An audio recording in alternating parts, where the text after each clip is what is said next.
बिस्मिल्लाह रहमान रहीम। आप देख रहे हैं मेरा यूट्यूब चैनल और फेसबुक पेज लीगल ईगल्स। बात करेंगे कामसिन मगविया के मुकदमे के ऊपर। आपने आजकल उसके अंदर नई डेवलपमेंट सुनी है। मुल्जमान जेल के अंदर हैं, बच्ची शेल्टर होम में है, चाइल्ड प्रोटेक्शन सेंटर के अंदर है, अदालत की तहवील कह लें, सरकारी तहवील कह लें, बच्ची महफूज है और मुल्जमान जेल के अंदर है। ट्रायल चलने वाला है, ट्रायल शुरू होने वाला है। कुछ चीज़ें हैं दरमियान में जो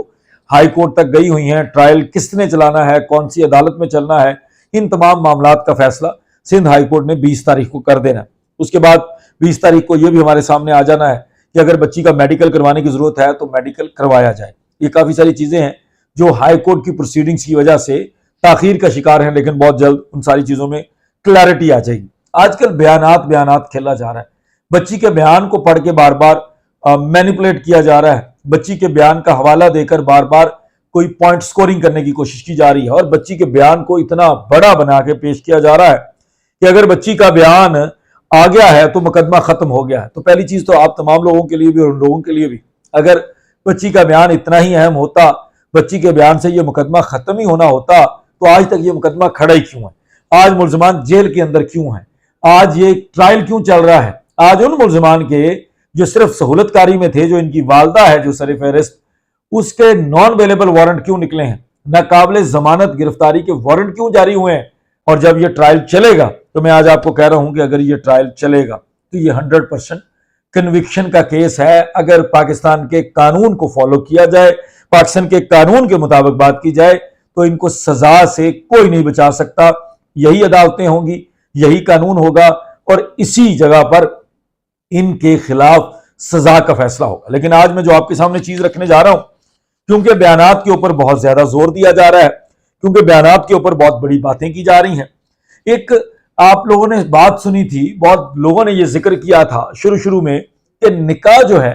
वो किसी और तारीख को हुआ है और निकाह को किसी और तारीख में शो किया गया है। कुछ इस तरह की चीजें सुनने में आई थी और आज हमारे सामने, मैं जब आपके लिए पहला एक वीलॉग किया जिसके अंदर मैंने बच्ची के बयानात पढ़ के सुनाए, तो उस वक्त मेरे सामने कुछ दो नई चीजें आई हैं जिनके बारे में जिक्र करना बड़ा जरूरी है। 26/4 को पहली दफा बच्ची ने एक बयान दिया था, जिस बयान के अंदर बड़ा ही अजीब सा एक इंकशाफ है। अगर बच्ची के बयान को सही माना जाए, इन लोगों के मुताबिक, जिन लोगों ने बच्ची के बयान के ऊपर इस मुकदमे को खत्म करने के लिए कई दफा अपना फैसला सुनाया है, अदालतों को भी इन्फ्लुएंस किया है, उन लोगों के मुताबिक अगर इस बच्ची के बयान को सही मान लिया जाए तो फिर ये एक बहुत ही मैं समझता हूँ कि होलनाक किस्म की चीज है, या बहुत ही एक नई चीज है जो भी हमारे सामने आ रही है। पहले इसका जिक्र हुआ है, 1-2 दफा लोगों ने यह खदशा जाहिर किया है कि निकाह गलत और टाइम पे हुआ है और दिखाया किसी और टाइम में गया है। बज़ाहिर ये लगता है कि ये निकाह की परतें हैं। ये जो हाफिज गुलाम मुस्तफा साहब हैं, जो इस्लाम की खातिर झूठे निकाह करवाते हैं, जो इस्लाम की खातिर कम उम्र बच्चियों को उनके निकाह नामे तैयार करके देते हैं, जो इस्लाम की खातिर 13-14 साल की बच्ची को 18 साल की डिक्लेयर करते हैं, इन हाफिज गुलाम मुस्तफा साहब के ऊपर बड़े सवालात उठेंगे और जब ये ट्रायल चलेगा तो उस ट्रायल में उनको इस चीज का हिसाब देना पड़ेगा। मैं एक बयान पढ़ूंगा, ये बयान 1-2 वीलॉग के अंदर मैं पहले भी पढ़ चुका हूं, लेकिन आज मैं दोबारा पढ़ूंगा। 26 अप्रैल को पहली दफा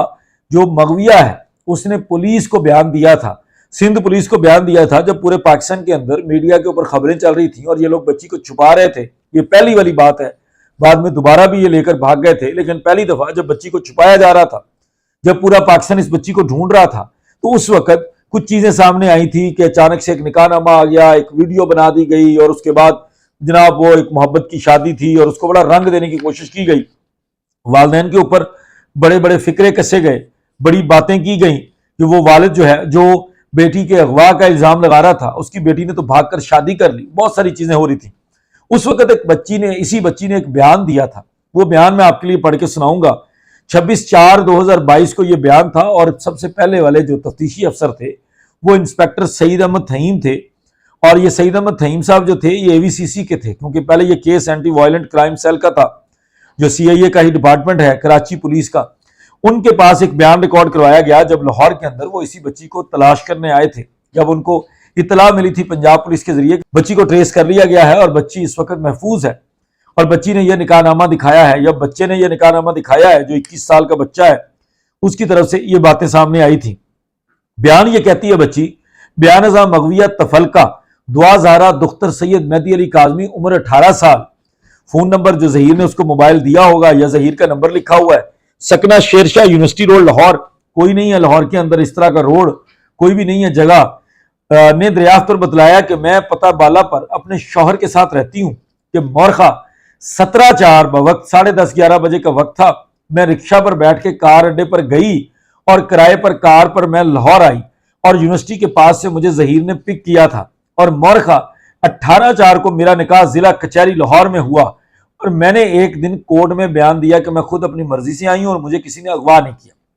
پورا بیان پڑھنے کی ضرورت نہیں ہے، جو مین پوائنٹ تھا جس کے اوپر آپ لوگوں کی توجہ میں نے لانی ہے، آپ لوگوں کی توجہ مرکوز کرنی ہے، وہ جو میں آپ لوگوں کو اسکرین پر دکھا رہا ہوں یہ بیان، اس کے اندر 2 تاریخیں لکھی ہوئی ہیں، یہ بڑی اہم ہیں۔ بچی کے مطابق 18 اپریل کو میرا نکاح ضلع کچہری لاہور میں ہوا، ضلع کچہری لاہور کے اندر لے جا کر بچی کے مطابق اس کا نکاح 18 اپریل کو کیا گیا، جبکہ تمام تفصیلات کے مطابق اور جو بچی کا ایک تازہ ترین، ایک بندے کے مطابق تازہ ترین بیان آیا ہے، فریش بیان آیا ہے، ابھی سیاہی بھی نہیں سوکھی تھی کہ اس بندے نے پڑھ کر بیان سنا دیا آپ لوگوں کو۔ اس بیان کے اندر بچی کہتی ہے کہ نکاح 17 تاریخ کو رائے خرم کے دفتر میں ہوا،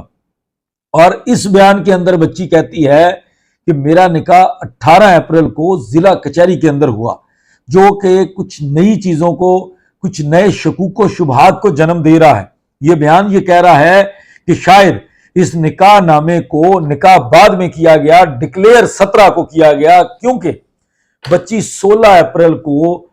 کراچی سے لاہور کے لیے روانہ ہوئی تھی۔ جب بچی 16 اپریل کو روانہ ہوئی تھی تو ان لوگوں کے لیے ضروری تھا، ان لوگوں نے اپنے آپ کو سیو کرنے کے لیے، اپنے آپ کو کور کرنے کے لیے بچی کی ٹریولنگ کو کور کیا، تاکہ بچی کی ٹریولنگ ان کے کھاتے میں نہ آئے۔ یہ جا کر لے کر آئے، لیکن انہوں نے بچی کے منہ سے یہ کہلوایا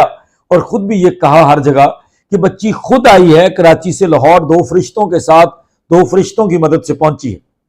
لیکن چونکہ یہ بچی کو خود لے کر آئے تھے، اور اگر بچی کے بیان کو صحیح تسلیم کیا جائے تو نکاح 18 تاریخ کو ہوا ہے، تو 16 تاریخ سے لے کر 18 تاریخ تک بچی کے ساتھ جو کچھ بھی ہوتا رہا، اگر ان کی باتیں ساری تسلیم کر لی جائیں، ان کی چیزوں کو صحیح مان لیا جائے، تو اس دوران جتنا کچھ بچی کے ساتھ ہوا وہ ناجائز تھا، غیر قانونی تھا، اور ان نکاح خان صاحب کے مطابق غیر اسلامی تھا، جو وہ اسلام کے ٹھیکیدار بن کر کم عمر بچیوں کی شادیاں کرواتے ہیں،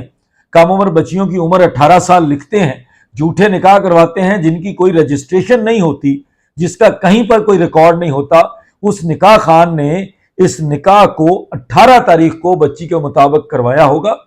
اور یہ نکاح ضلع کچہری کے اندر ہوا۔ بیان آپ کے سامنے ہے جو آپ دیکھ رہے ہیں، یہ ہماری بات نہیں ہے، یہ اسی بچی کا بیان ہے جس کے بیان کے اوپر آج تک کھیلا گیا ہے، جس کی سٹیٹمنٹس کو ماں باپ کے خلاف، باقی لوگوں کے خلاف جو اس کے حق میں بولتے تھے، جو اس کے والدین کے حق میں بولتے تھے، ان کے خلاف بلوایا گیا۔ یہ اسی بچی کا بیان ہے جو یہ کہہ رہی ہے کہ میرا نکاح 18 اپریل کو ضلع کچہری لاہور میں ہوا، میرا نکاح رائے خرم کے دفتر میں 17 اپریل کو نہیں ہوا۔ یہ اسی بچی کا بیان کہہ رہا ہے۔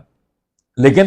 جب نیا بیان لیا جاتا ہے، جو ایک بندہ اس بیان کو پہلی دفعہ پڑھ کے سناتا ہے، اور تفتیشی افسر کے اوپر بھی سوالیہ نشان اٹھتا ہے کہ پھر اب بچی سے یہ بیان کیوں لیا گیا، رائے خرم کے دفتر کو ذکر کر کے اس کے دفتر کا حوالہ دے کر بچی سے کیوں بیان لیا گیا، کون سی ایسی وجہ تھی کہ پہلے بچی سے 18 تاریخ کا نکاح کہلوایا گیا ضلع کچہری لاہور میں، اور کون سی ایسی وجہ تھی کہ اب بچی کی طرف سے نکاح 17 اپریل کا کہلوایا گیا اور وہ رائے خرم کے دفتر میں کہلوایا گیا۔ اس میں بہت سارے شکوک و شبہات ہیں، بہت ساری چیزیں ہیں جو شک ہوتا ہے کہ اگر بچی کی بات اس وقت صحیح تھی تو 18 تاریخ تک کوئی فرضی نکاح، کوئی جعلی نکاح ابھی نہیں ہوا تھا، اور اس بچی کے ساتھ اس ٹائم میں جو بھی ہوا وہ ایک اوفینس ہے۔ جس طرح میں پہلے آپ کو کہہ چکا ہوں کہ اگر ٹرائل چلے گا تو یہ 100% کنوکشن کا کیس ہے، تو سرکار بنام اصغر علی کے مقدمے میں مبینہ ظہیر گینگ کے ترجمان بھی اور مبینہ ظہیر گینگ کے سرغنہ اور مرکزی کردار بھی یہ ذہن میں رکھ لیں کہ اس طرح کے تمام بیانات آپ کے گلے پڑیں گے اگر آپ یہ سمجھیں گے کہ آپ کے خیال میں بچی کا بیان آپ کے مقدمے کو اٹھا کے پرے پھینکے گا۔ تو یہی بچی کے بیانات جو مختلف بیانات ہیں، ابھی میں نے صرف 2 بیان پڑھے، 2 بیانات کے علاوہ میں نے کوئی اور بیان نہیں پڑھا، میں نے کسی اور چیز کو نہیں چھیڑا، بے شمار چیزیں ہیں، بچی کی طرف سے بہت جگہوں پر الگ الگ سٹانس دیا گیا ہے، ان تمام سٹانس کو، ان تمام بیانات کو اگر رکھیں گے تو ان لوگوں کو بھاگنے کا راستہ نہیں ملے گا۔ مزید کچھ چیزیں ہیں، میں مزید اس کے اوپر جب اپنے آپ کو کنفرم کر لوں گا تو آپ کے سامنے رکھوں گا، اگر اور ساری باتیں ڈاکومنٹس کے مطابق ہوں گی، جو بھی چیز ہوگی وہ انہی لوگوں کے ہاتھوں سے لکھی ہوئی، انہی کے کاغذات ہوں گے، اسی پولیس کی تفتیش کے کاغذات ہوں گے، وہ آپ کے سامنے رکھوں گا۔ تب تک مجھے اجازت دیجیے، بہت شکریہ، السلام علیکم۔